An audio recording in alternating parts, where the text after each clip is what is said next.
The Real Estate Photography Podcast is brought to you by TourBuzz.net, high-definition virtual tour and photograph hosting, now with interactive floor plans. Sign up for your free trial today. Hello and welcome to the Real Estate Photography Podcast with Mike Muriello. Today I want to talk about gear, and specifically I wanted to talk about cases. If you're anything like me, you've probably gone through your fair share of cases over the years. So you start off with a camera and a lens and maybe a flash, and that all fits really nicely in one little travel slingshot case. Well, your gear expands, then you have to buy a slightly larger case, and then it expands again, and before you know it, you've invested a few $100s in cases that you may not have a use for anymore because you have so much gear. Another thing that I also find myself in with cases anyway is how I use them, and I have found that over the years that a backpack style case is not as conducive as it could be because I'm constantly traveling from door to door, meaning from my front door to my car, from my car to the listing, around the house, back to my car, and then do that a couple more times, and then back to my house. There's a lot of traveling between one door to another door. There's a product on the market that I think is pretty obvious that is very, very good at traveling from one door to the other, and that is luggage. So this podcast is about showing you how to create your own custom case without spending all that money on a luggage case that you might grow out of. So basically, this is as rough as it gets. I had this piece of luggage laying around my house. Now, if you wanted to, you could go out and you could buy the piece of luggage. I imagine it would cost you $20-30.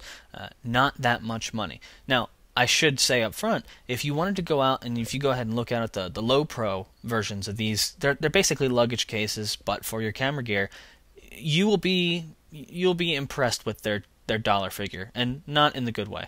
It costs a lot of money. So basically, I found this piece of luggage around in my house, like I said, and I liked it because the handle that goes up, that kind of extends, that you pull it from, is one of those good kinds that if you ever have to push it, it doesn't automatically go in. It has a couple of pockets in the front, and it's got a pretty deep base. Another positive, if I ever do need to travel with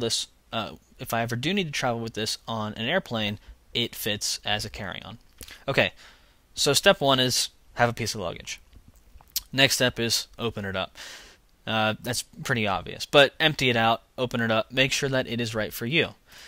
What I did was I went out to a big box store retailer and I bought some memory foam. It's the cheapest memory foam you can get. And note, this is not that not the sleeping bag type of foam. This is actually stuff that that holds its shape. It's very important that it contours and it holds its shape, and it's very, very soft. It was $40 for whatever size mattress it was, and whatever that size it fit this. So you cut it up, you cut off the edges, and you pop it in. And then you're going to do that again and add a second layer. That second layer is crucial. It is absolutely crucial for this sort of thing because you need that depth. You need that softness. Then what I did was I added one to the top level, and as you can see, this is the before and that's the after. That top level has an entire piece just like the base does, but on the top that way, and it's actually it's very dense. If something were to fall on top of this case, it'd be very well padded. Now if it were pointy or sharp, it would go right through and it would hit your gear. But that's not the case in the most situations that I get in.